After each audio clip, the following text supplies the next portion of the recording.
ब्रह्मा वरुणेन्द्ररुद्रमरुतः स्तन्वन्ति दिव्यैस्तवैः वेदैः साङ्गपदक्रमोपनिषदैः गायन्ति यं सामगाः। ध्यानावस्थिततद्गतेन मनसा पश्यन्ति यं योगिनः यस्यान्तं सुरासुरगणाः देवाय तस्मै नमः देवाय तस्मै नमः। मूकं करोति वाचालं पंगुं लंघयते गिरिं यत्कृपातमहं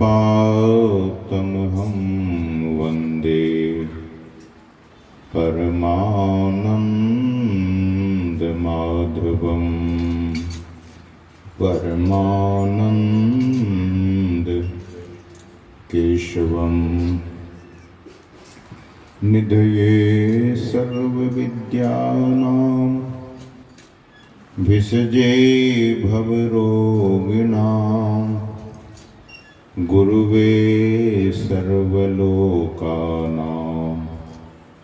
श्रीदक्षिणामूर्तये नमः।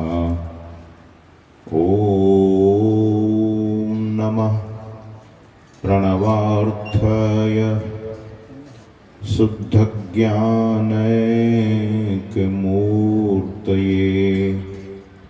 निर्मलाय प्रशान्ताय श्रीदक्षिणामूर्तये नमः।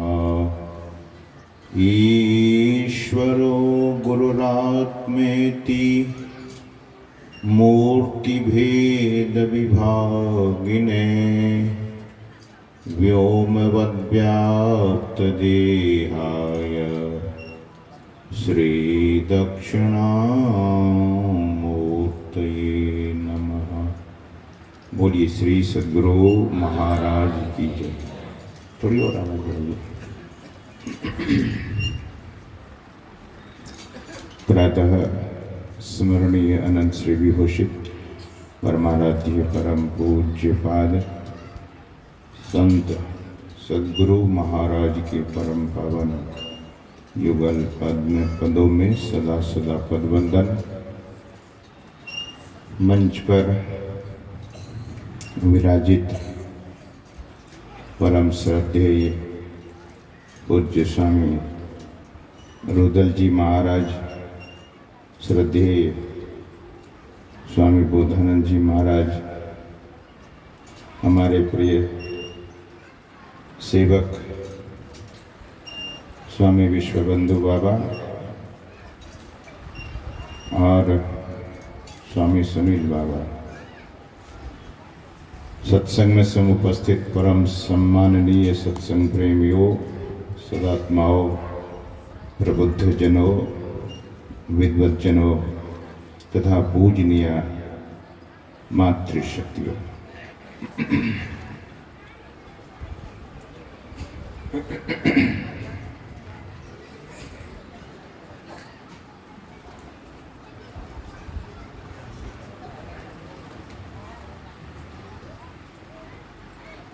हम आप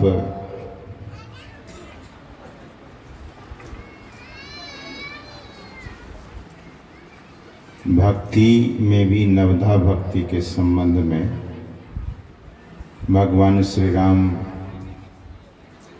के उपदेशों को सुन रहे थे।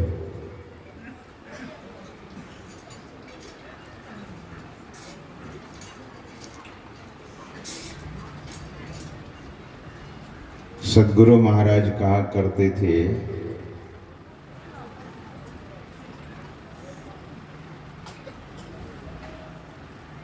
किसी में योग्यता आती है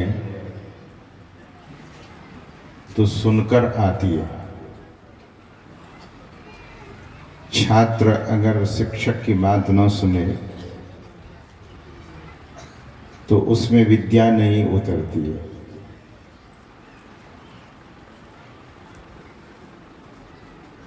सज्जनों, जो पुत्र अपने माता पिता की बात नहीं मानते हैं, माता पिता का आज्ञाकारी नहीं है। ठीक है, बस ठीक, कम कर दिया आपने। तो वो पुत्र, शास्त्र कहता है कि हर तरह से सुखी नहीं हो सकता। जो शिष्य अपने गुरु की आज्ञा का पालन नहीं करता,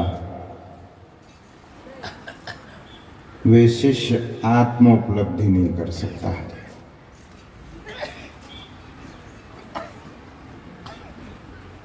इसीलिए कहा रघुपति सुनो भामिनी बाता। भगवान की बात सुना रहा हूं। पहले सबरी माता सुना रही है। आपके यहाँ कोई अतिथि आते हैं तो आप क्या करते हैं? अतिथि समझते हैं? पढ़े लिखे बच्चों को पूछिएगा तो वो कहेंगे कि गेस्ट। लेकिन अतिथि का अर्थ गेस्ट थोड़ी, अंग्रेजों ने बनाया गेस्ट। अतिथि मतलब जो बिना तिथि के आवे, टाइम दिया गया नहीं हो। लेकिन आजकल जब अतिथि कोई आते हैं तो लोग दुखी होते हैं, कहते हैं कि फोन कर देते तो आपके लिए व्यवस्था हो जाती। So now it's totally different.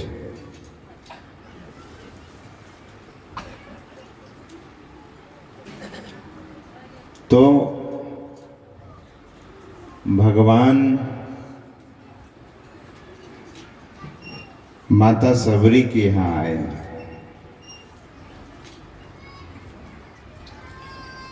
आतिथ्य धर्म बहुत ऊंचा धर्म है।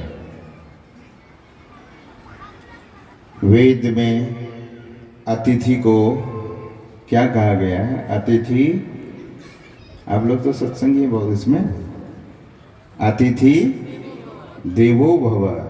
नहीं, माता लोग भी बहुत विदुषी हैं, जानती है। अतिथि देवता है, अतिथि की सेवा करनी चाहिए। माता सबरी भगवान श्री राम के आने के पहले से ही उनकी प्रतीक्षा कर रही थी कि कब आएंगे भगवान। सज्जनों, दुनिया के लोग अपने रिश्तेदारों की प्रतीक्षा करते हैं कि कब आएंगे मेरे प्रिय। लेकिन माता सबरी कैसी थी? ध्यान से सुनिएगा। माता सबरी उस भगवान की प्रतीक्षा कर रही है। जैसा कि हम आप सुन रहे थे, श्रद्धेय स्वामी बोधानंद जी महाराज आपको सुना रहे थे कि 1-2 वर्ष नहीं, सैकड़ों वर्ष नहीं, हजारों वर्ष जिसने प्रतीक्षा की हो, वो थी सबरी। वो सबरी कुटिया के चारों तरफ झाड़ू लगा देती है, रास्ते को फूलों से सजा देती है, रास्ते को श्रद्धान्वित होकर फूलों से सजाती है और उनकी आंखें अपलक प्रतीक्षा कर रही हैं। सज्जनों, मनुष्य की लगन बहुत बड़ी चीज है। यूं तो दुनिया में बहुत लोग मेहनत करते हैं, आपने देखा होगा और मैंने भी देखा है।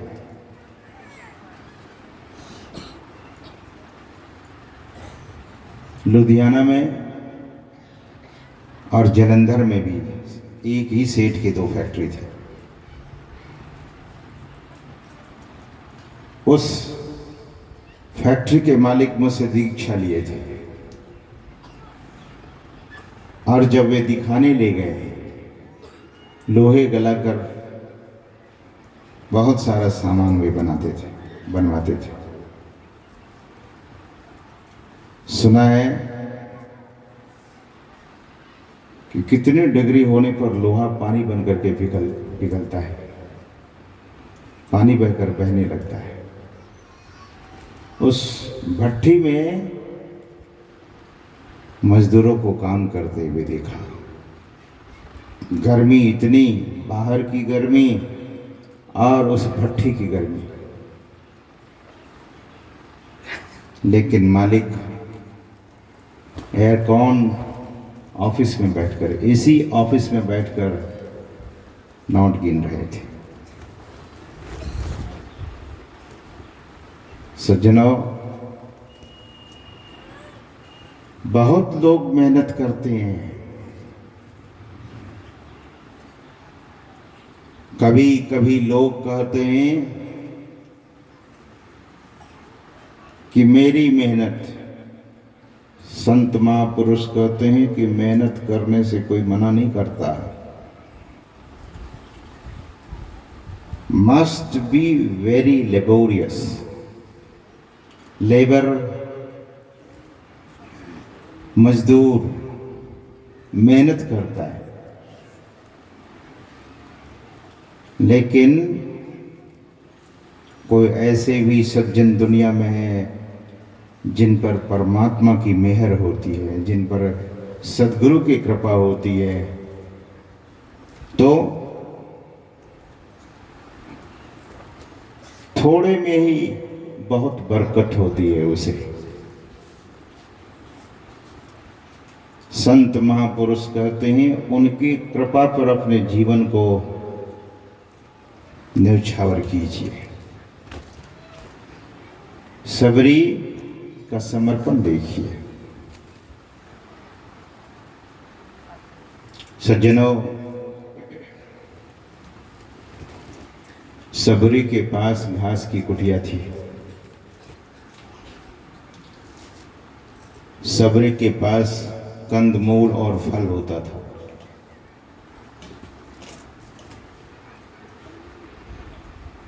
सबरी के पास बैठने के लिए गलीचे नहीं थे, सोफे नहीं थे। भक्ति उसी से हो सकती है, उसी सज्जन से, उसी मातृजन से जिसने अपने जीवन को समर्पण कर दिया है सद्गुरु के चरणों में, परमात्मा के चरणों में। उसी से भक्ति हो सकती है। सद्गुरु महाराज के वचन में आया है, पाखंड अरु अहंकार तजी निष्कपट हो अरु दीन हो, सब कुछ समर्पण कर गुरु की सेव करनी चाहिए। राजा जनक महल में रहते हुए तत्वज्ञानी हो गए। महाराजा होते हुए, राजकाज संभालते हुए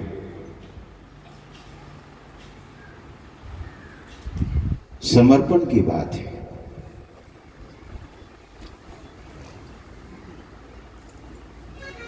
महाराष्ट्र, भारत में एक राज्य है महाराष्ट्र।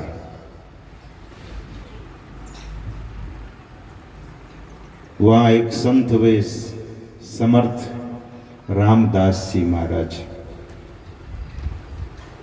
वे क्या कहा करते थे, साधु संतों की एक बोली होती है, जैसे संत मत के सत्संगी लोग आपस में मिलते हैं तो बोलते हैं जय गुरु महाराज। आप लोग जब आपस में मिलते हैं तो क्या बोलते हैं? जय गुरु महाराज।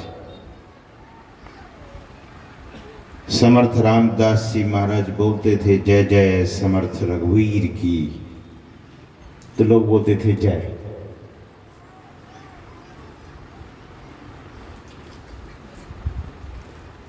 ईश्वरीय शब्द वे बोला करते।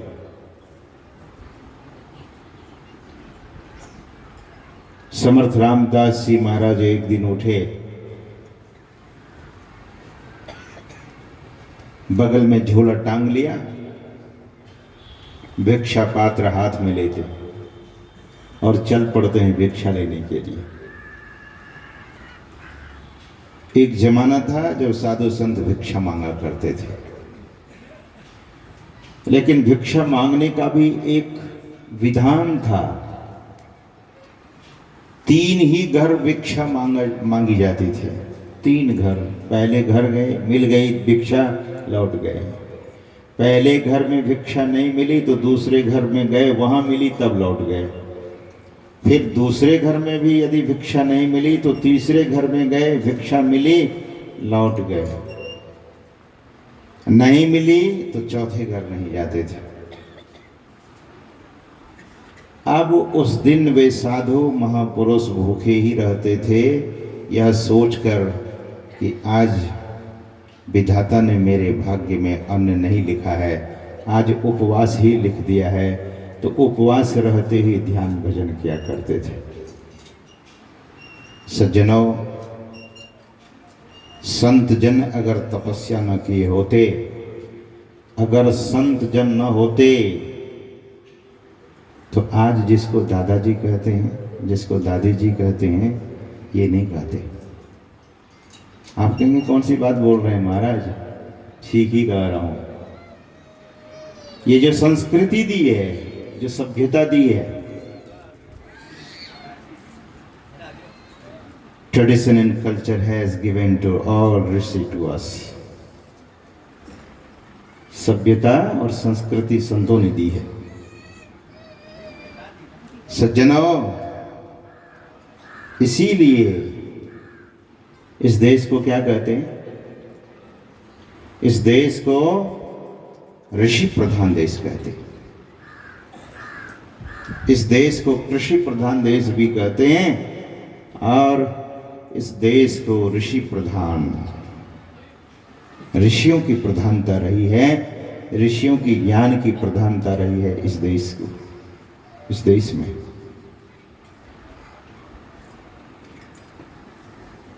पूजा पाठ करते हैं तो पंडित जी आपसे पूछते हैं किस गोत्र के हैं, क्या बताते हैं? पूजा पाठ घर में करते होंगे, विवाह होता है, शादी होती है, न जाने कितने यज्ञ याज्ञ लोग करते हैं। तो पंडित जी घर में आते हैं तो पूछते हैं बोलिए आपका गोत्र क्या है? आप क्या बोलते हैं? हम भार्गव गोत्र, हमारा गोत्र भार्गव ऋषि, हम भार्गव ऋषि के गोत्र हैं। दैट मीन्स हम सभी ऋषि संतान हैं। इस बात को लोग भूल गए। तो 20वीं सदी के महान संत जिनका पावन विग्रह हम आपके बीच में सुशोभित है, वे कहते हैं संत मता बिनु गति नहीं, सुनो सकल दे कान, जो चाहो उद्धार को बनो संत संतान। संत संतान तो है, लेकिन इस बात को भूल गए। सतगुरु महाराज हम सबों को याद दिलाते हैं, हम सबों को याद दिलाते हैं। इसलिए अपनी संस्कृति को कभी नहीं भूलना चाहिए।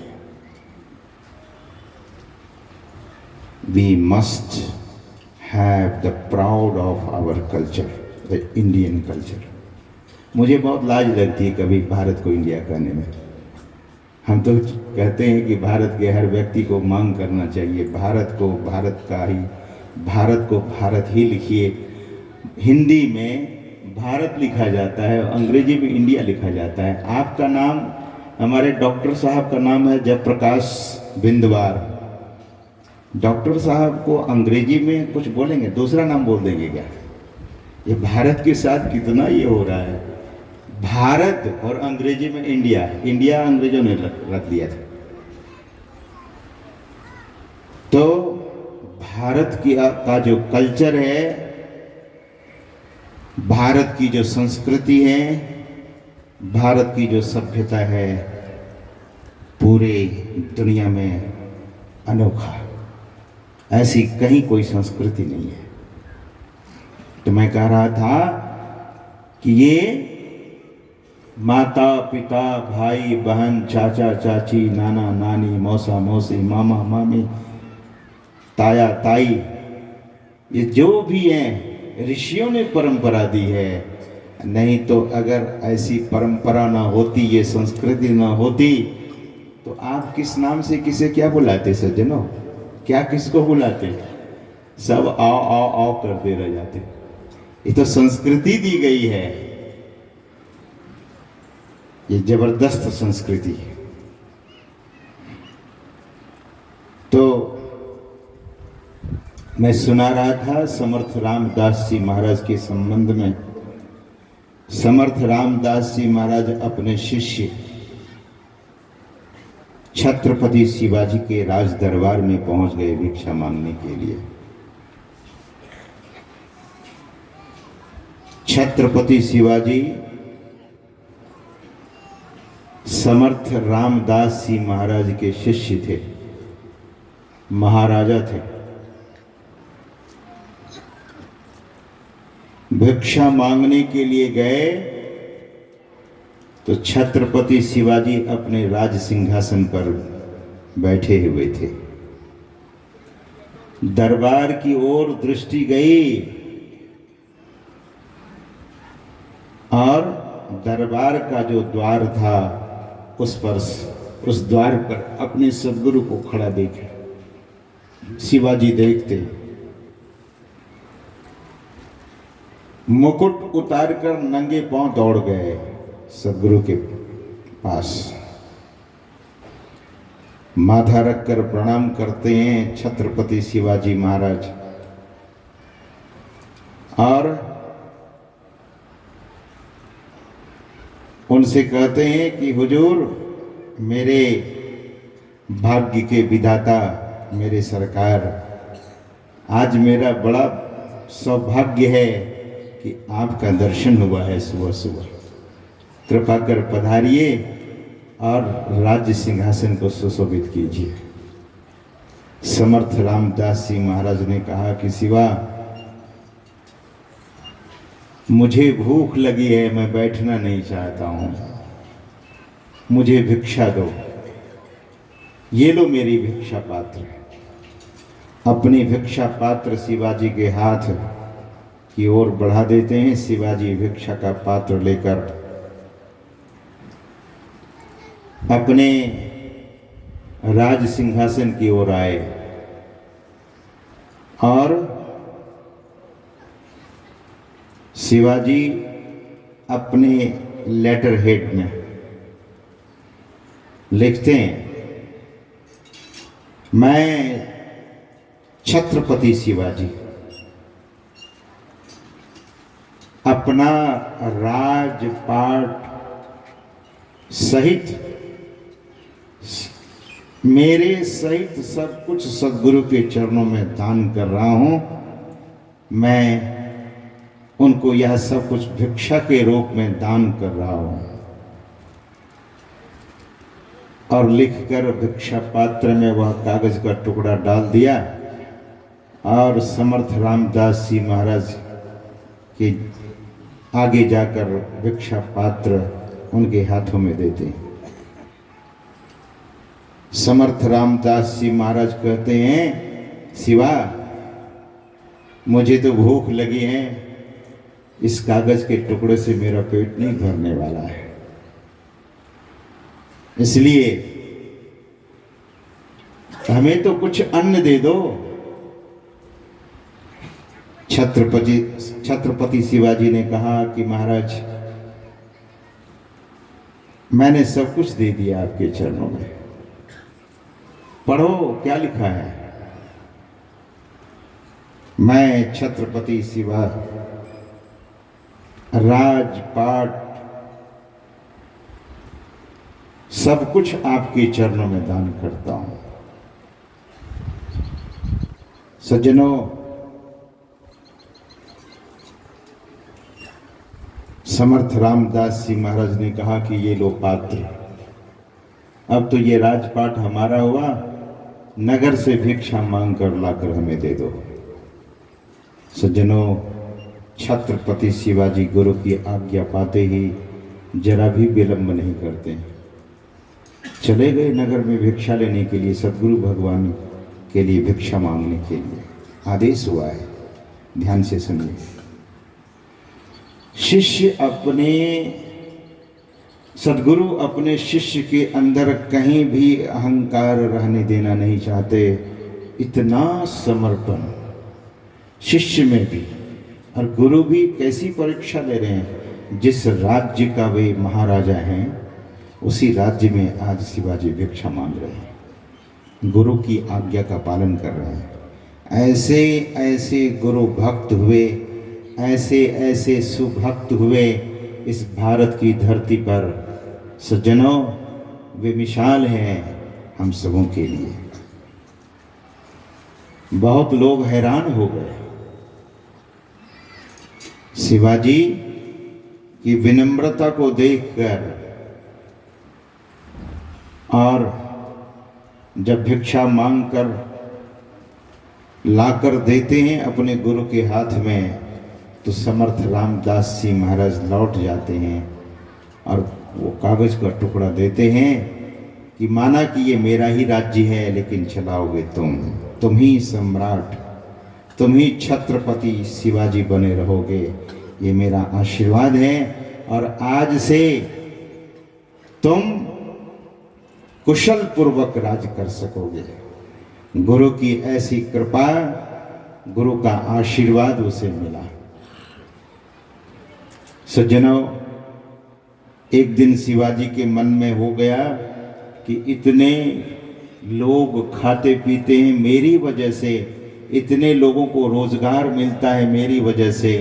थोड़े से अहंकार का अंकुर उनके मन में पनप गया, तो छत्रपति शिवाजी महाराज प्रकट हो गए वहां और कहा, शिवा आओ एक काम करो, सिपाहियों को बुलाओ, मजदूरों को बुलाओ, इस सामने राज दरबार के सामने छोटा सा जो चट्टान है उसे तोड़ो। गुरु का आदेश हुआ, उस चट्टान को तोड़ दिया गया। और जब तोड़ा गया तो उस चट्टान के भीतर में एक छोटा सा पौंड बना हुआ था, जलाशय, और उसमें कई मेढक टर टर की आवाज लगा रहा था, फुदक रहा था।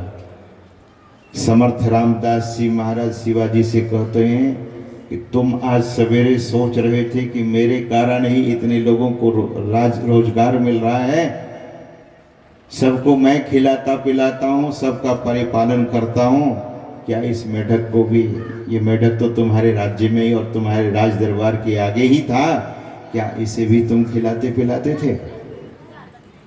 शिवाजी की आंखें खुल गई। महापुरुषों ने कहा, एक भजन है बड़ा प्रसिद्ध, आपने सुना होगा, भिखारी सारी दुनिया दाता एक राम। सारी दुनिया तो भिखारी है। कभी किसी के मन में ये ना होवे।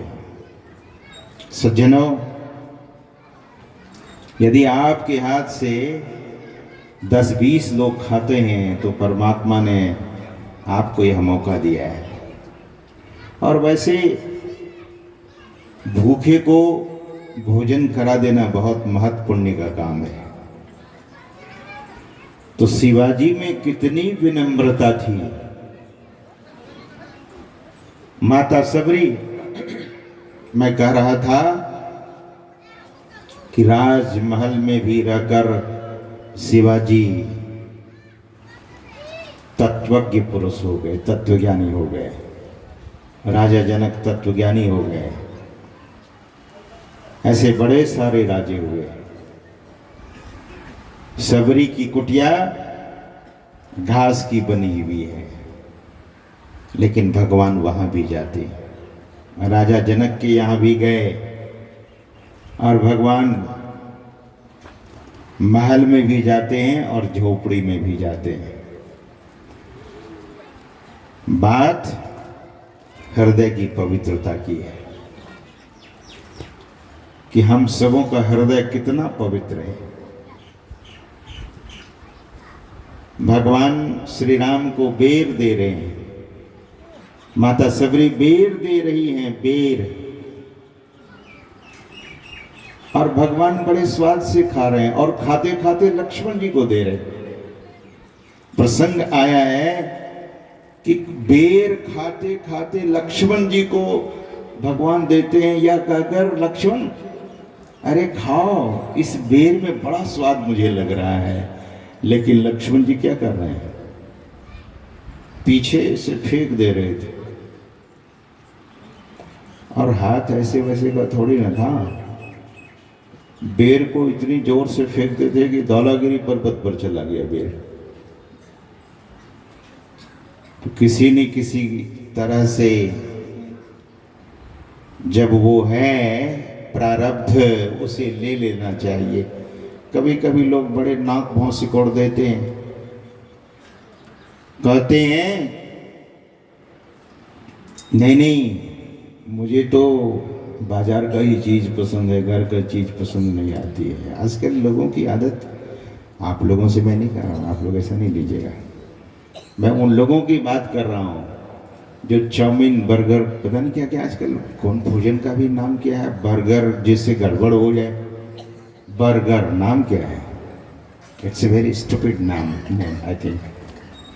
बर्गर खाते हैं, चाउमीन खाते हैं, और पता नहीं कितने स्किन डिजीज लोगों को होता है, जो फूड हेल्दी नहीं है। रात में मैं टहल रहा था, शाम में सत्संग के बाद डॉक्टर साहब ऊपर गए, डॉक्टर साहब की पोती भी गई, पंकज प्रकाश की जो सुपुत्री है, बड़ी संस्कारी बच्ची है। मैं टहल रहा था तो वे तो डॉक्टर हैं, वे कुछ सुनाई देंगे और मैं सुनना भी चाहता था। तो उन्होंने कहा कि जी महाराज आप टहलते हैं, बड़ा अच्छा करते हैं, टहलने से ही गुड कोलेस्ट्रॉल की प्राप्ति होती है। वैसे लोग सब बैड कोलेस्ट्रॉल ही खाते हैं। जब फिजिकल मेहनत होती है तब वही बैड कोलेस्ट्रॉल गुड कोलेस्ट्रॉल में डाइवर्ट हो जाता है। तो सज्जनों, भोजन भी सात्विक भोजन करना चाहिए। लोग खाते क्या हैं, क्या क्या खाने लगे हैं। और आजकल मैं भी तो इसी देश का हूँ। पहले हम लोग पढ़ते थे, छोटे छोटे बच्चे थे, पढ़ते थे, 9वीं 10वीं क्लास में जब चले गए थे तो कहीं भी चौक चौराहे पर अंडा नहीं दिखता था। लेकिन अब हम लोग गुजरते हैं तो देखते हैं कि हर चौक चौराहे पर अंडा अंडा अंडा, सब जगह अंडा। ऐसी गड़बड़ी हो गई है। मांस भक्षण, मीट को वॉल्चर भी नहीं खाता है, आश्चर्य। और मीट को मनुष्य, ये मीट को नहीं, मछली को वॉल्चर भी नहीं खाता, जो गिद्ध होता है। मछली को वॉल्चर भी नहीं खाता है, वो जो गिद्ध होता है, जो सबसे, अगर गिद्ध किसी के घर पर बैठ जाता है तो सुना जाता है कि उस घर को ही लोग छोड़ देते हैं। इतना अधम उसको माना जाता है। और वो अधम प्राणी मछली नहीं खाता है, और मनुष्य मछली दबा दब खाता है। आश्चर्य, कैसी सोच है। मैं अक्सर सुनाया करता हूँ, भगवान बुद्ध कहते हैं, the moment you are eating the meat of animal and birds, you are not eating the meat of animal and birds, you are eating also instinct of that animals and birds. उस प्राणी के स्वभाव को भी खाते हैं। Instinct means स्वभाव, nature. इसीलिए मांस भक्षी देश दुनिया में सबसे ज्यादा वायलेंट है, हिंसक देश। आप देखिए भारत में इतनी हिंसा नहीं होती है, और मैंने देखा विदेशियों को इतना टेम्पर में हो जाता है, मिनट में 100 डिग्री पर चला जाता है उसका गुस्सा। विदेशियों को देखा इतना, क्योंकि भोजन उनका तामसिक है। वैसे मैं तो समझता हूं कि जो अच्छे डॉक्टर होते हैं वो कभी नहीं कहते हैं कि आप वैष्णव हैं तो मीट मांस खाइए। निश्चय ही प्रकृति में ऐसी बहुत सारी चीज है, प्रोटीन को बहुत जगह से लिया जा सकता है, बहुत ऐसे सारे तत्व हैं जो शरीर को जरूरत है, लेकिन बहुत ऐसी चीज भगवान ने बनाई है उसे खाकर पूरा किया जा सकता है। तो सज्जनों, शास्त्र कहता है जो अभक्ष्य भोजन है, जो खाने योग्य नहीं है, उसे नहीं खाना चाहिए और सात्विक भोजन करना चाहिए। भोजन सात्विक। भगवान को माता सबरी बेर दे रही है और भगवान बड़े स्वाद से बेर को खाए जा रहे हैं, और कहते हैं बेर दे सबरी बेर दे, बेर दे सबरी बेर न कर। बेर मतलब देर न कर, मुझे बेर दो। सज्जनों, भगवान कहते हैं कि मुझे बेर दीजिए, खाने में बड़ा स्वाद है। अब भगवान आतिथ्य ग्रहण करने के बाद, भगवान को खिलाने के बाद माता सबरी हाथ जोड़ती है और कहती हैं कि ही विधि स्तुति करो तुम्हारी, अधम जाति में जड़मति भारी, अधम ते अधम अधम अति नारी, तिनमा मैं मति मंद अघारी।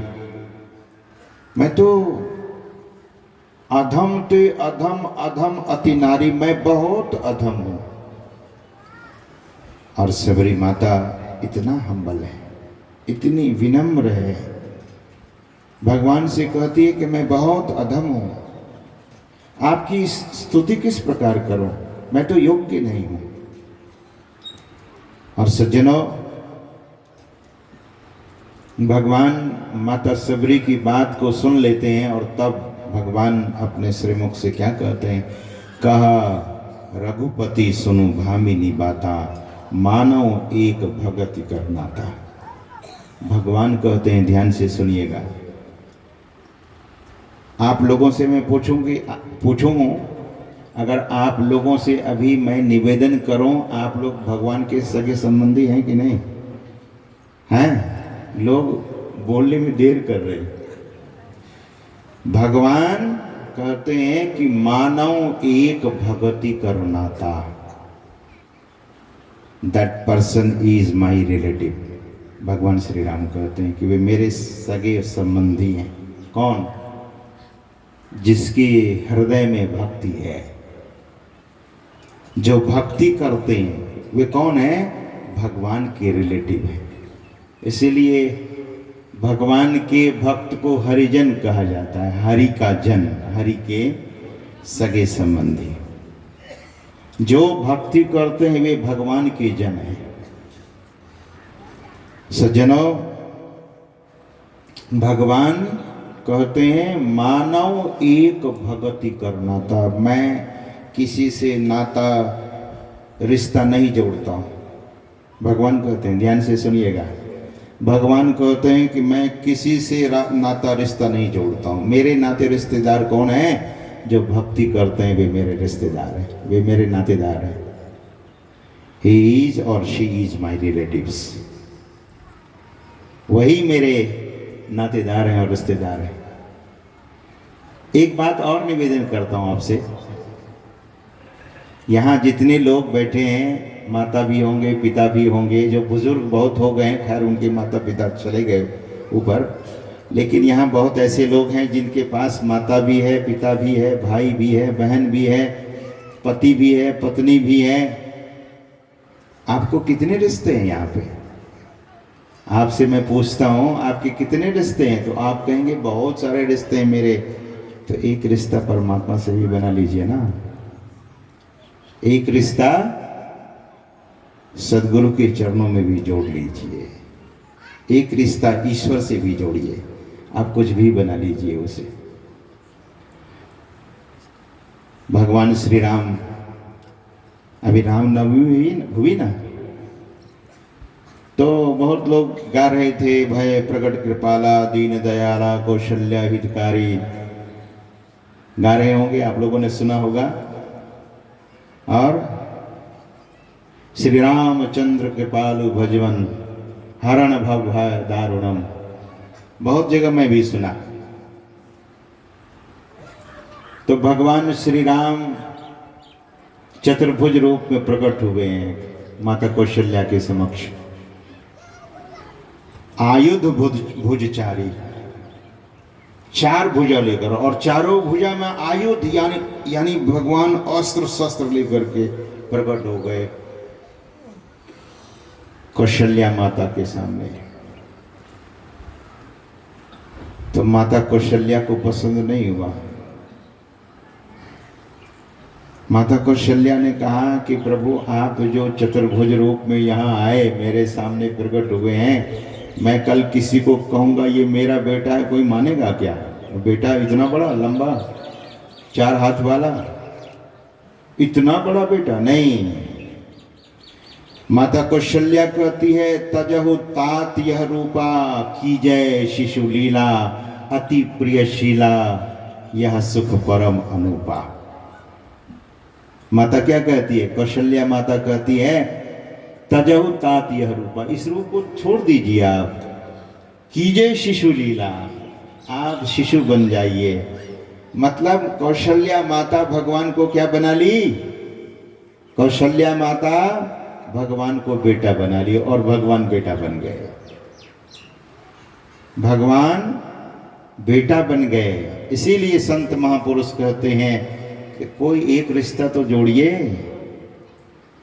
सदगुरु हैं तो उनका शिष्य ही बन जाइए, लेकिन रिश्ता जोड़िए। सज्जनों, भगवान यही कहते हैं, मानव एक भक्ति करना था। मेरे नातेदार रिश्तेदार वही हैं जो भक्ति करते हैं। और प्रभु बोले नहीं, वैसे तो सारे मनुष्य मेरे लिए प्रिय है, लेकिन भक्त सबसे ज्यादा प्रिय है। ज्ञानी भक्त सबसे ज्यादा प्रिय है। भगवान को ज्ञानी भक्त बहुत प्रिय है। तो माता सबरी से भगवान कहते हैं, मानव एक भक्ति करना था, जाति पात कुल धर्म बड़ाई, धन बल परिजन गुण चतुराई, भक्तिहीन नर सोहई कैसा, बिनु जल बारिद देखिए जैसा। भगवान बिल्कुल स्पष्ट कर देते हैं, जिस व्यक्ति के भीतर में भक्ति नहीं है, वो उसी बादल के समान है जिसमें पानी बरसाने की क्षमता नहीं है। भले भक्त बनने का स्वांग बहुत लोग कर देते हैं। सज्जनों, बहुत बार लोगों को देखा गया है, अभी मैं कह रहा था ना, भिक्षा लोग मांगते हैं। तो जो सच्चे साधु होते हैं वो भिक्षा अनेकों घर में नहीं मांगते, लेकिन आपने देखा होगा कुछ भिक्षा वेश में भी वेश बनाकर भिक्षा मांग रहे हैं। तो मांगे जा रहे हैं, पूरा गांव का गांव मांगा जा रहा है। वो भिक्षा नहीं है, वो संग्रह है। संग्रह नहीं, अपरिग्रह महर्षि पतंजलि कहते हैं। योग दर्शन के 34वें सूत्र में वे कहते हैं कि अपरिग्रह, संग्रह नहीं है। सज्जनों, तो भगवान श्री राम कहते हैं कि नवधा भक्ति में तुम्हें कहने जा रहा हूं। नवधा भक्ति कहूं तो ही पाही, सावधान सुनो धरो मन माही। यहाँ के जो आयोजक हैं मैंने देखा डॉक्टर साहब के बड़े जो भतीजे हैं, पुत्र हैं और दामाद हैं, सब लोग और उनके सारे जो स्वजन परिजन हैं लगे हुए हैं। सत्संग में विघ्न नहीं होना चाहिए। फिर भी यहाँ तो मैं देखा कि लोग बड़े समझदार हैं, प्रसाद पास कर देते हैं यहाँ तक और बगल में जमा कर देते हैं। कहीं कहीं तो ऐसा होता है कि प्रसाद लोग चढ़ाने के लिए इतनी भीड़, अब महात्मा बोले तो बोले क्या, फिर वो बातें नहीं हो पाती है। तो सावधानी, जब हम कभी कुछ सुने और खास करके सत्संग जब सुने तो सावधानी की बहुत ज़रूरत है। भगवान बुद्ध एक बार धर्म सभा में गए सत्संग सुनाने के लिए। ध्यान से सुनिएगा, भगवान बुद्ध गए धर्म सभा में सत्संग सुनाने के लिए और बैठे अपने आसन पर और बैठ करके फिर उठकर चले गए। अब बड़े बड़े शिष्य लोग बैठे थे, बड़े बड़े राजे महाराजे बैठे थे। भगवान बुद्ध क्यों उठकर चले गए? आज धर्मोपदेश उन्होंने नहीं दिया। तब बड़े बड़े शिष्य लोग भगवान बुद्ध के चरणों में जाकर प्रणाम कर एक ओर बैठ जाते हैं और निवेदन करते हैं कि हुजूर सरकार, आज धर्मोपदेश हम सबको सुनने को नहीं मिला, क्या वजह था? तो भगवान बुद्ध ने कहा कि सब लोग शांत चित्त होकर बैठे थे, लेकिन एक साधु पैर हिला रहे थे। कभी कभी ना बैठते ऐसे पैर हिलाते रहते हैं, पैर हिला रहे थे, इसलिए मैं धर्मोपदेश नहीं दिया। तो यह ज्ञान बहुत सावधानी के साथ सुनने की जरूरत है। जो सावधानी से सुनते हैं, वहाँ ज़्यादा भीड़ नहीं थी जहाँ भगवान नवधा भक्ति का उपदेश कर रहे थे। भगवान श्री राम जहाँ नवधा भक्ति का उपदेश कर रहे थे, ज़्यादा भीड़ थोड़ी थी, इतनी भी भीड़ नहीं थी। कौन थे? माता सबरी थी और लक्ष्मण जी थे और राम जी थे। यही तीन ही लोग थे। श्रोता माता सबरी, वक्ता भगवान श्री राम और लक्ष्मण जी तो साक्षी रूप में वही थे। तीन ही लोगों में भगवान ने कहा सावधान सुनो धरो मन माही। सावधान होकर सुनिए और अपने मन में धारण कीजिए। तो सावधानी की जरूरत है। Whenever we are going to listen the satsang, the holy word of saints, we must listen. We must hear with consciousness. We must listen with awareness. जो सावधानी से सुनेंगे, जागृत होकर सुनेंगे, चैतन्य होकर सुनेंगे, then महापुरुष कहते हैं कि तब वह ज्ञान उस व्यक्ति के भीतर फलित हो जाएगा। इसीलिए भगवान कहते हैं सावधान सुनो धरो मन माही। सावधानी से सुनिए और अपने मन में धारण कीजिए। सज्जनों, कल थोड़ी ना यह सभा फिर लगेगी। ये सभा कल लगी थी, जो स्टरडे कल हुई थी, और आज फिर कल ये सभा नहीं लगेगी। ये धर्म सभा तो सुन लेना चाहिए। और भगवान कहते हैं प्रथम भगति संतन कर संगा, दूसरी रति मम कथा प्रसंगा, गुरुपद पंकज सेवा, तीसरी भगति अमान, चौथी भगति मम गुणगना, करई कपट तजी गान, मंत्र जाप मम दृढ़ विश्वासा, पंचम भजन सुवेद प्रकाशा, छठदम शील विरति बहु कर्मा, निरत निरंतर सज्जन धर्मा, सातम सम मोहि मैं जग देखा, मोते संत अधिक करी लेखा। ये 7 प्रकार की भक्ति भगवान माता सबरी को सुनाते हैं। प्रथम भक्ति की पहली सीढ़ी है सत्संग। भगवान कहते हैं प्रथम भगति संतन कर संगा। भगवान संतों का संग यानी सत्संग करने के लिए कहते हैं, ये पहली भक्ति है। और दूसरी भक्ति जो हम आप सुनते हैं उसमें प्रेम से सुने। दूसरी रति, उसमें रति होना चाहिए, लगन होनी चाहिए, प्रेम से सुने, कथा प्रसंग को खूब अच्छी तरह से सुने। सज्जनों, जब तक हम आप सत्संग नहीं करेंगे तो भक्ति की प्राप्ति नहीं होगी। इसलिए गोस्वामी तुलसीदास जी महाराज कहते हैं, भगति स्वतंत्र सकल सुख खानी, बिनु सत्संग न पावहि प्राणी। भक्ति जो करेंगे उनको सकल सुख खानी, सभी सुखों की खान में वे चले जाएंगे, सब सुख उसे मिलेगा। लेकिन ध्यान दीजिए, आपने ध्यान दिया गोस्वामी जी महाराज की वाणी पर या नहीं दिया? फिर से सुन लीजिए। गोस्वामी जी कहते हैं भगति स्वतंत्र, स्वतंत्र भक्ति की बात करते हैं। इसका मतलब ये है कि परतंत्र भक्ति भी होती होगी।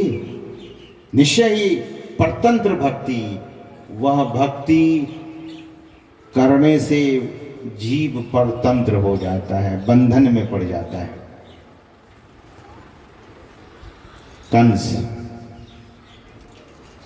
महाराजा उग्रसेन के पुत्र हुए, मथुरा के महाराजा उग्रसेन।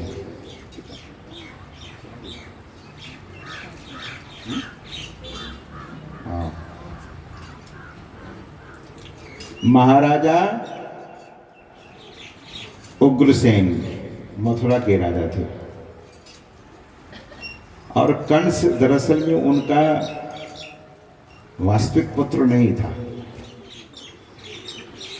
राक्षस के अंश से जन्म हुआ था कंस का।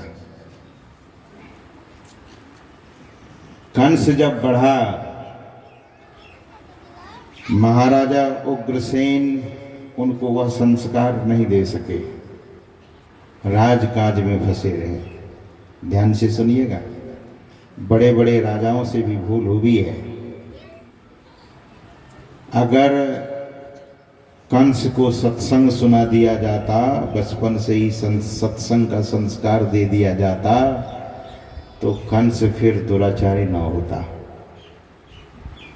कंस का जीवन सत्संग से दूर रहा तो बहुत महत्वाकांक्षी हो गया। ध्यान दीजिए, महत्वाकांक्षी, एक्सपेक्टेशन उसके जीवन में बहुत जबरदस्त, और ऐसा जो उचित नहीं है उसकी भी चाहना उसके भीतर हो गई। खान पान गड़बड़ हो गया, संगति गड़बड़ हो गई, सत्संग जीवन में हुआ नहीं, तो नहीं सत्संग भजन नहीं हरि को, श्रवण न राम कथा अनुरागी। गोस्वामी तुलसीदास जी महाराज कहते हैं, ते नर नरक रूप जीवत जग, भव भंजन पद विमुख अभागी। निस्वासर रुचि पाप असुचि मन, उनका मन अपवित्र रहता है। किसका? जो सत्संग नहीं करते हैं।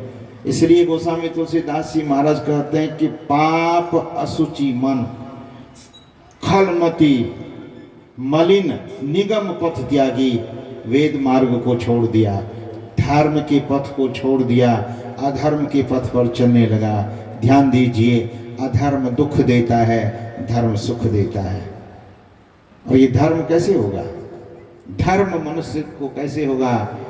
धनात् धर्मः ततः सुखम। जो धन से धर्म करता है उसी को सुख की प्राप्ति होती है। महापुरुष ने कहा कि आपके पास धन है तो धन का थोड़ा उपयोग धर्म के लिए कीजिए। अगर धन का उपयोग धर्म के लिए नहीं करेंगे तो फिर जीवन सुखी नहीं हो सकेगा। इसीलिए महापुरुषों ने कहा कि धनात् धर्मः, धन से धर्म कीजिए और तब ततः सुखम। गोस्वामी जी मानस में लिखते हैं धन की 3 गति है।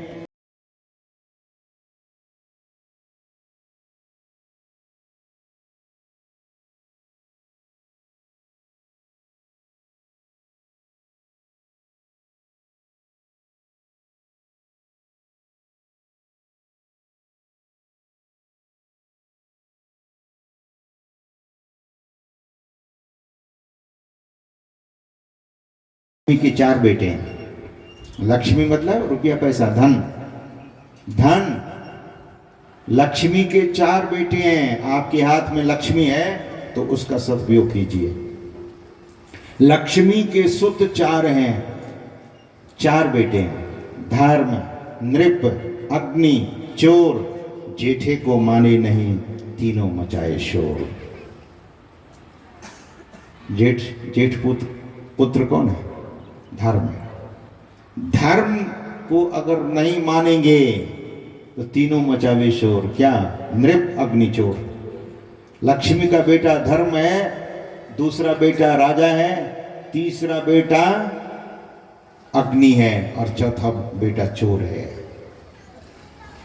इसीलिए महापुरुष कहते हैं सो धन धन्य प्रथम गति जाके। उसी धन, वही धन धन्य है जो प्रथम गति में जाता है, यानी धर्म में लगता है। इसलिए धन को धर्म में लगाइए। अगर धन को धर्म में नहीं लगाएंगे तो मुश्किल होगा। सत्संग नहीं किया कंस जीवन में, बढ़ा तो अपने पिता से हिस्सा अपने पिता से कहा कि आप राजगद्दी से उतर जाइए। संक्षेप में सुनाता हूँ क्योंकि समय अधिक हो गया है, तो संक्षेप में, ऐसे कथा बहुत लंबी चौड़ी है। तो कंस अपने पिता से कहा कि आप उतरिए, अब मैं बैठूंगा राजगद्दी पर। पिता ने कहा कि तुम्हें राजनीति, कूटनीति बहुत कुछ सीखना है, तभी गद्दी पर बैठना। मैं तो तुम्हें यह गद्दी सौंप ही दूंगा। लेकिन नहीं माने। लेकिन उसका चला भी कुछ नहीं। उग्रसेन तो राजा थे, उनके पास सेनापति थे, दल फौज थे। तो किसी ने कह दिया अरे तपस्या कर लो तुम जाकर। कंस चला गया मथुरा से कहाँ? कैलाश। और कैलाश जाकर बड़ी तपस्या की भगवान शंकर की। भगवान शंकर प्रकट हुए। भगवान शंकर ने पूछा क्या चाहते हो? बोले महाराज सबसे पहले तो ये वरदान दीजिए। ध्यान से सुनिएगा। भगवान शंकर सामने प्रकट हैं। भगवान शंकर साक्षात खड़े हैं और भगवान को देखने के बाद ऐसा सुना जाता है कि सच्चा ज्ञान अगर होगा तो भगवान को देखने पर कामना मिट जाएगी, कामना रहेगी नहीं। लेकिन सगुण साकार का दर्शन उन्हें हो रहा था। इसीलिए भगवान शंकर भी उपदेश देते हैं कि आप मेरे स्वरूप का, जब तक मेरे स्वरूप को नहीं जानेंगे तब तक आत्मज्ञान नहीं होगा। विंदुनाद महालिंगम शिव शक्ति निकेतनम देहम शिवालयम प्रोक्तम सिद्धिदम सर्वदेहिनाम। जब तक बिंदु और नाद की उपासना नहीं करेंगे भगवान शंकर के स्वरूप को नहीं जान सकेंगे, भगवान शिव जी के स्वरूप को नहीं जान सकेंगे, भगवान राम जी के स्वरूप को नहीं जान सकेंगे, भगवान श्री कृष्ण के स्वरूप को नहीं जान सकेंगे, सदगुरु के भी स्वरूप को नहीं जान सकेंगे। इसीलिए तुमरे ज्योत स्वरूप अरु तुम्हारे धुन रूपा, परखत रहो निज दिन गुरु करु दया अनुपा। मतलब क्या? गुरु या परमात्मा का वह रूप जो ज्योतिर्मय है और बिंदुमय है और नादमय है। और बिंदु ध्यान करने के बाद, ज्योतिर्ध्यान करने के बाद, नाद ध्यान करने के बाद, फिर सुबह में सुन रहे थे कि जब मन शून्यगत हो जाए, ध्यानम निर्विषयम मनहा, मन में जब तक विषय है तब तक वह ध्यान नहीं है। भगवान शंकर खड़े हैं सामने, लेकिन कंस की कामना नहीं मिटी। और भगवान शंकर से क्या मांगता है कंस? कहता है मेरी मृत्यु नहीं हो। ध्यान से सुनिए, कंस क्या मांगता है? भगवान से कि मेरी मृत्यु नहीं हो। भगवान शंकर ने कहा कि देखो जी, ये तो वरदान में दे ही नहीं सकता कि मृत्यु नहीं हो। भगवान श्री कृष्ण कहते हैं गीता में, जातस्य ध्रुवो मृत्यु हो ध्रुवम जन्मे मृतस्य च तस्मात् परिहार्यर्थे न त्वं शोचितुमर्हसि। भगवान कहते हैं अरे जिसका जन्म हुआ उनकी मृत्यु तो निश्चित है। भगवान शंकर ने कंस से कहा कि नहीं, ये वरदान नहीं। तो कंस बड़ा रोने धोने लगा। तो भगवान शंकर अपना शिव धनुष उनको देते हैं। भगवान शिव के बड़े सारे शिव धनुष हैं। राजा जनक के यहाँ भी थे, सहस्रार्जुन को भी मिला था, कंस को भी दिया गया। बड़ा सारा धनुष की बड़ी चर्चा है। फिर कभी समय मिलेगा तो बताऊंगा कहाँ कहाँ उनके धनुष हैं, किस किस प्रकार से, और दरअसल में वास्तविक धनुष उनका क्या है। सज्जनों, भगवान शंकर कंस को धनुष देते हैं और कहते हैं कि देखो ये धनुष लो, जब तक यह धनुष रहेगा तुम्हारे पास तुम्हारे मृत्यु नहीं होगी। जब तक ये धनुष सुरक्षित रखोगे तो तब तक तुम्हारी मृत्यु नहीं हो सकेगी, और जब तक यह धनुष तुम्हारे पास रहेगा तुमसे कोई जीत नहीं सकेगा, तुम अजय रहोगे। अब तो बड़ा खुश हुआ कंस कि इस धनुष को हम सुरक्षित रखेंगे तो मरेंगे नहीं, और ये धनुष जब तक रहेगा तो मैं ही सबसे बड़ा बलशाली। काशी से उस कैलाश से वह धनुष लेकर लौटा और अपने पिता पर आक्रमण कर दिया, धनुष को सुरक्षित रख दिया। और पिता पर आक्रमण करके फौज को मिलाकर पिता को कारागार में बंद कर दिया, महाराजा उग्रसेन को, और खुद राजा बन बैठा। यही संस्कृति जो संस्कृति को नहीं जाना। पिता तो पूज्य होते हैं सज्जनों, माता तो पूज्या होती है। माता पिता को कभी कष्ट नहीं देना चाहिए। ध्यान दीजिए हमारी संस्कृति कैसी है। जो बहुएं आती है घर, वो पीछे के माता पिता को भूल जाना चाहिए, ये हमारा शास्त्र कहता है। अब उस बहू रानी को अपने जो सास ससुर है वही उनके माता पिता हैं, और उनकी सेवा, उनकी आज्ञा का पालन करना चाहिए। यही हमारी संस्कृति है सज्जनों। तो कंस उसे कारागार में बंद कर देता है। किसे? अपने ही पिता को, उग्रसेन को, महाराजा उग्रसेन को। और कंस सोचने लगा मृत्यु तो कभी होगी तो कैसे होगी। बहुत बार वह इस बात की खोज करने लगा। जंगल से ऋषि महात्माओं को बुला करके पूछने लगा। बोले ऋषि महात्मा लोग, संत महात्मा लोग तो अंतर्यामी होते हैं, उन्हीं से बुलाकर पूछ लेते हैं। तो एक ऋषि को बुलाकर और पूछने लगा कंस। कैसे? ऋषि को अपने दरबार में खड़ा कर दिया। कंस गद्दी पर बैठ गया और पूछने लगा डांट करके। संत तो बड़े निर्भीक होते हैं सज्जनों। संत ने कहा तुम अपने मृत्यु के बारे में पूछते हो, और इसलिए वो ऐसा करने लगा क्योंकि उसे अभिमान हो गया कि मेरे पास तो सिर्फ धनुष है, जब तक सुरक्षित है तब तक मैं मरूंगा नहीं, फिर भी जान लेता हूं कि मेरी मृत्यु कैसे होगी। तो महात्मा को बुलाकर पूछा तो महात्मा ने कहा कि भगवान का अवतार होगा, और कंस वे भगवान जो तुझे मारेंगे तुम्हारे ही कारागार में जन्म होगा उनका। देवकी के वे पुत्र होंगे, 8वां संतान होगी, वे 8वां पुत्र होगा, और वही तुमको बेमौत मार देंगे।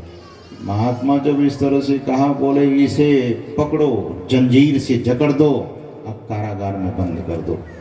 महात्मा को बहुत कष्ट दिया। कभी कभी लोग सत्य बात को सुनने के बाद विचलित हो जाते हैं, कुपित हो जाते हैं। कौन? जो अज्ञानी होते हैं।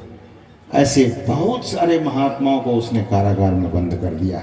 सज्जनों, समय आया, भगवान श्री, मैं संक्षेप में सुना रहा हूँ, समय आया भगवान कृष्ण का अवतार हुआ।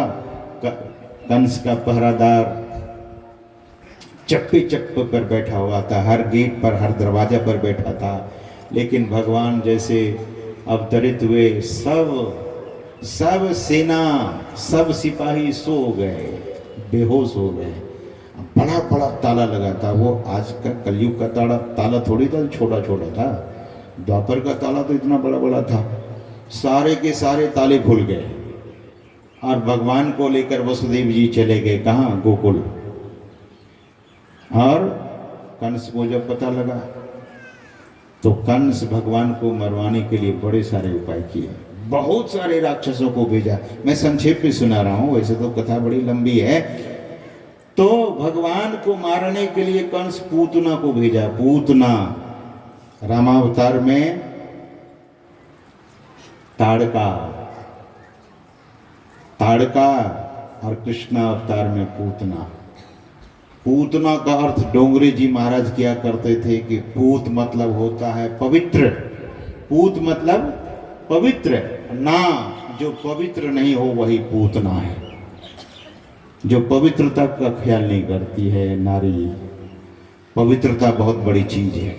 तो सज्जनों, पूतना को भेजा, फिर धेनुकासुर, कागासुर, बकासुर, अघासुर, न जाने कितने। भगवान श्री कृष्ण ने एक दिन खबर दी, क्योंकि मामा लगते थे कंस। तो भगवान श्री कृष्ण ने कहा कि जितने खिलौना भेजते हो मेरे पास सब तो टूट ही जाता है, कोई ऐसे मजबूत खिलौना भेजो जो थोड़ा सा उसे अच्छा लगे तोड़ने में। कंस को बड़ा गुस्सा हुआ, चाणूर से कहा कि वो मरता नहीं है, क्या करें? बोले महाराज इसको बुला लीजिए ना, यहाँ मल्ल युद्ध रखिए, धनुष यज्ञ रख दीजिए, और यहाँ मैं तो बड़ा पहलवान हूँ। चाणूर और मुस्टिक दो पहलवान थे। बोले हम तो चुटकी में उसे रगड़ देंगे, यशोदा का बेटा को यहीं बुला लीजिए। भगवान को बुला लिया। हम लोगों ने एक कहावत सुनी है, गीदड़ की मौत होती है तो शहर की ओर भागता। वही कंस ने अपने मृत्यु को बुला लिया। सज्जनों, भगवान को बुलाया और भगवान आए धनुष यज्ञ में, जहाँ धनुष रखा हुआ था। धनुष की लोग पूजा कर रहे थे। कंस ही उठा सकता था उस धनुष को, और कोई नहीं। और उस समय भगवान शिव ने कहा था, भगवान शंकर ने कहा था, ध्यान दो, जब तक यह धनुष सुरक्षित रहेगा तब तक तुम सुरक्षित रहोगे, तब तक कोई मार नहीं सकता। और जिस दिन यह धनुष टूटेगा और जिसके द्वारा टूटेगा वही तुम्हारा काल होगा, वो तुम्हें मार डालेगा। भगवान आते हैं धनुष यज्ञ में, और सिपाही वहाँ खड़ा था, पहरा दे रहा था। सिपाही से कहा ये धनुष बड़ा सुंदर है, देखें क्या? सिपाही ने कहा कि देख लो, लेकिन छूना मत। भगवान ने कहा जरा छू भी लेते हैं, तो बोले छू लो, उठाना मत। भगवान ने कहा जरा उठा भी ले। सिपाही हंसने लगा। सिपाही कहता कि इसको तो एक कंस ही उठा सकता और कोई नहीं, आप तो बच्चे हो, कैसे उठाओगे? भगवान की उम्र उस समय 11 वर्ष की थी। भगवान श्री कृष्ण की उम्र 11 वर्ष की थी। भगवान ने कहा एक बार मैं उठा के देखता हूँ। तो भगवान ऐसे उठाए, अभी उठा ही रहे थे कि धनुष ही हाथ में आ गया। और धनुष हाथ में आया तो भगवान ने कहा इसे डोरी पर चढ़ा दो, इस पर डोरी चढ़ाओ। तो सिपाही ने कहा उठा लिया तो डोरी भी चढ़ा के देख लो। भगवान जैसे ही डोरी चढ़ा रहे थे, धनुष बीच से ही टूट गया। और जैसे ही धनुष टूटा, तीनों लोगों में आवाज गूंज गई, कंस दरअसल में बुरे बुरे स्वप्न पहले से ही देख रहा था। जैसे धनुष टूटा ऐसा लगा भूकंप आ गया। और सज्जनों, कंस की घबराहट हो गई, बहुत घबरा गए। सिपाही लोग गए वहाँ उसे सुनाने के लिए कि धनुष तो टूट गया। कंस ने देखा कि मेरी मृत्यु अब निश्चित है। भगवान शिव ने कहा था जिस दिन धनुष टूटेगा और जो धनुष को तोड़ेगा। सज्जनों, कंस भागा भागा आया उस रंगभूमि में जहाँ मल्लयुद्ध होना था। भगवान को मारने के लिए चाणूर मुष्टिक आया। भगवान ने हाथ से उसे मसल दिया, बेमौत मारा चला गया। और कंस सिंहासन पर बैठा था। भगवान श्री कृष्ण वहाँ उछल करके चढ़ गए उनके सिंहासन पर। और भगवान श्री कृष्ण ने कहा अभी भी वक्त है मामा जी, ध्यान से सुनिएगा। भगवान श्री कृष्ण ने क्या कहा? मामा जी अभी भी वक्त है, अभी भी आप समर्पण कर दो और अपने जीवन को अपने जीवन की रक्षा कर लो। कंस भड़क गया भगवान की बातों को सुनकर क्योंकि कंस के जीवन में कभी सत्संग नहीं हुआ था, कंस के जीवन में कभी साधु संग नहीं हुआ था, और साधु संग को उल्टा ही दुखाया था। सुबह में मैंने कहा था, निवेदन किया था, भगवान कहते हैं जो कोई मेरे साधु दुखावे जड़ा मूल से खो, नारद साध सो अंतर नहीं।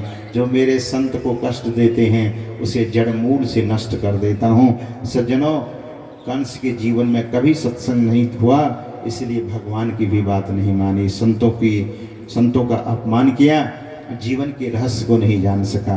यह जीवन के रहस्य को जान सकते हैं जब हम आप सत्संग करेंगे। भगवान ने कहा मामा जी समर्पण कर दो, लेकिन समर्पण नहीं किया। भगवान एक घूसा जोर से लगाए, सर धड़ से अलग होकर गिर गया। उधर से कंस की पत्नी का नाम था अस्थि और भांति, दौड़े दौड़े आती है और भगवान श्री कृष्ण के सामने रोने लगी कि क्या आपने कर दिया इसे, आप अपने मामा जी को मार दिए।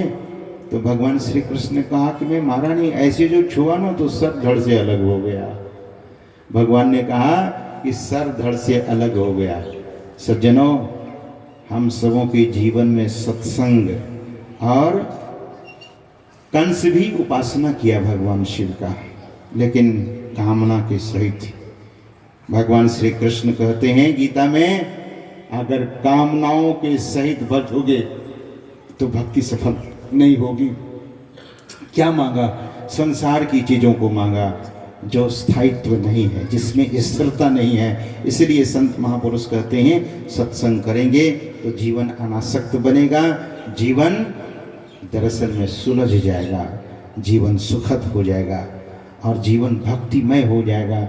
और यही चाहिए। संसार में तो बहुत लोग आए, बहुत लोग चले गए, लेकिन उन्हीं के जीवन की सार्थकता हुई।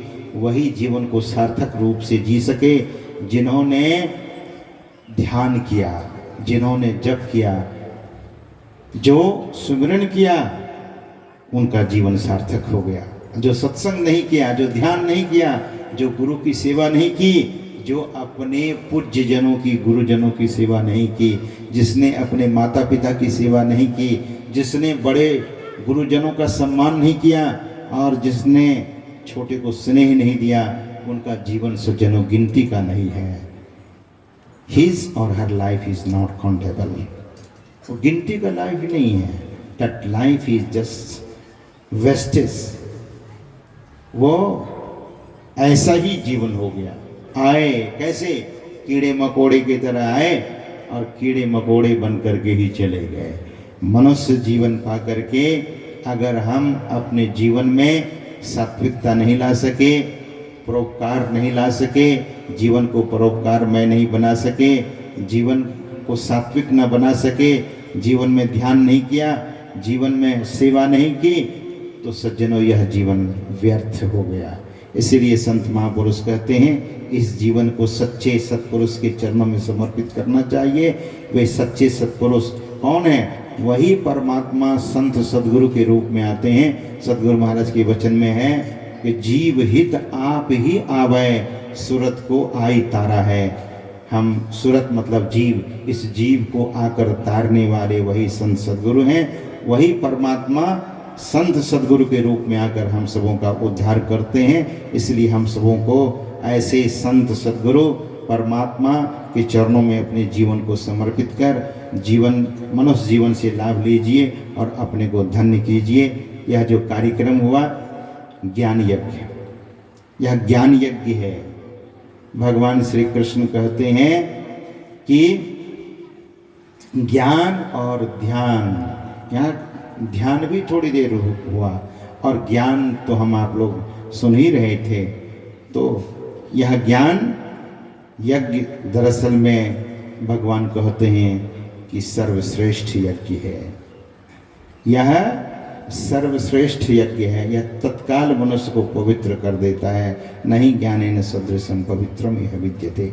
इसलिए यह ज्ञान यज्ञ यहाँ संपन्न हुआ और इस यज्ञ के जो आयोजक करता है हमारे डॉक्टर गुरु महाराज के प्रिय भक्त, अनन्य भक्त डॉक्टर जयप्रकाश भिंदवार जी और उनकी अर्धांगिनी पूज्य माता, जिसको हम माता जी कहते हैं, वो श्रीमती लीला देवी जी और उनके सुपुत्र पंकज प्रकाश जी, और इस तरह से उनके बहुत सारे भतीजे जो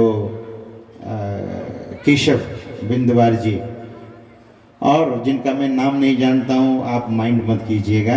आप सब लोग उनके स्वजन परिजन ने इस यज्ञ में भाग लेकर और सहयोग देकर, अपनी सेवा देकर अपने ही जीवन को कृत्य कृत्य और धन्य धन्य बनाया है। आप सबों के लिए मैं परमाराध्य सद्गुरु महाराज से प्रार्थना करता हूँ कि उनकी महती कृपा से आपका जीवन सुखद, समृद्ध और भक्तिमय बने, और आप तमाम आए हुए सत्संग प्रेमियों के लिए, सज्जनों के लिए, गुरुजनों के लिए और मातृजनों के लिए, मातृशक्ति के लिए, सबों के लिए प्रार्थना करता हूँ कि आप पर भी सद्गुरु महाराज की महती कृपा बरसे और आप लोगों का जीवन भी सुखद, समृद्ध और भक्तिमय बने। मेरी बातों से कहीं आप लोग आहत हुए होंगे तो जो बात अच्छी नहीं लगी होगी, मैं अभी हूँ, वो वापस कर दीजिएगा, और जो बात अच्छी लगी हो उसे जीवन में उतारिएगा और अपने जीवन को धन्य और सफल कीजिएगा। बोलिए प्रेम से श्री सद्गुरु महाराज की जय।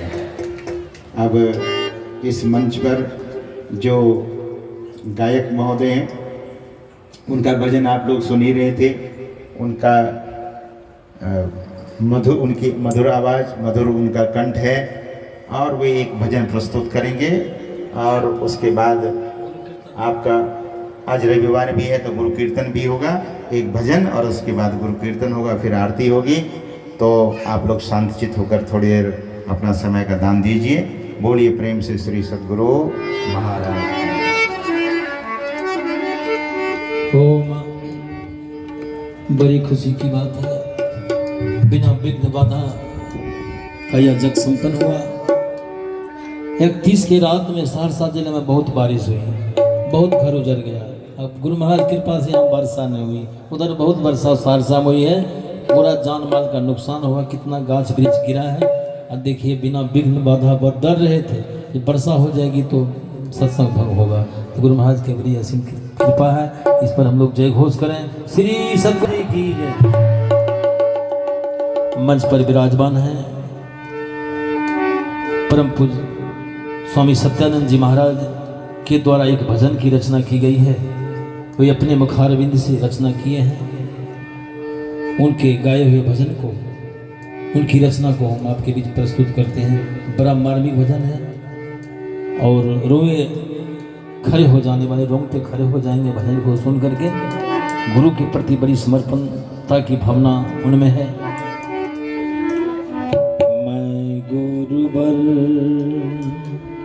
मैं गुरुवर तेरे चरणन की,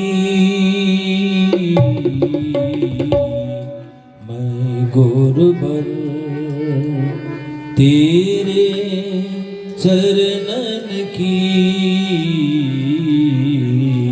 मैं गुरुवर चरणन की, चरणन की, चरणन की, चरणन की, मैं गुरुवर तेरे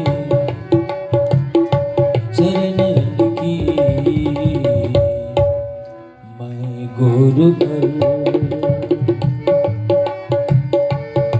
तेरे चरणन की, मैं गुरुवर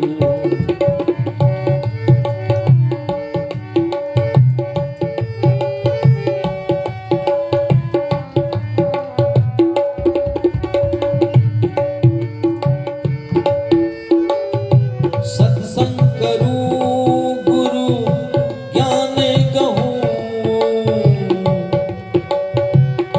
जप ही करूं, ध्यान धरूं, सत्संग करूं, गुरु ज्ञान कहूं, जप ही करूं, ध्यान धरूं, सेवा करूं तेरे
शरण कहूँ तेरे चरणन की,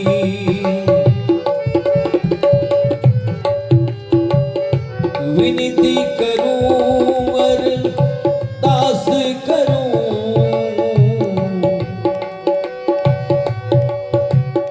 शरण कहूं तेरे चरणन की,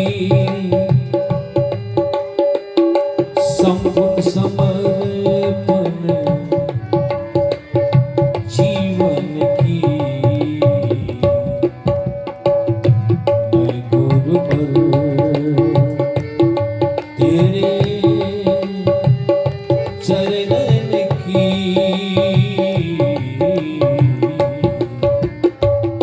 मैं गुरु पर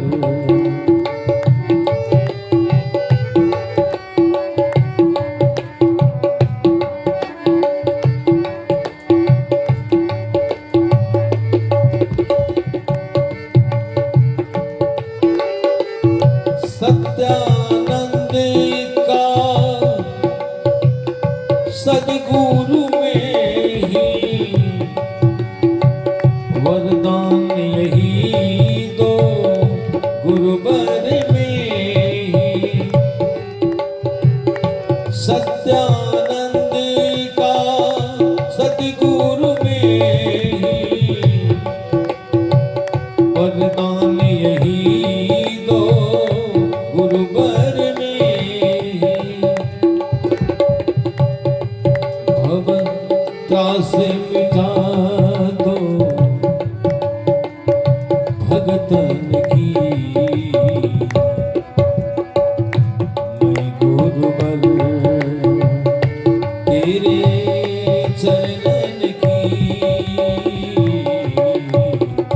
मैं गुरुवर सत्यानंद का सतगुरु में ही वरदान यही दो गुरुवर में,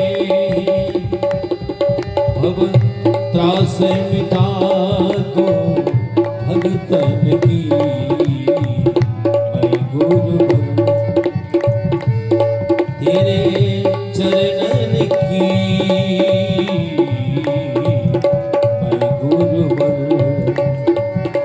तेरे चरणन की, मैं गुरुवर तेरे चरणन की, मैं गुरुवर।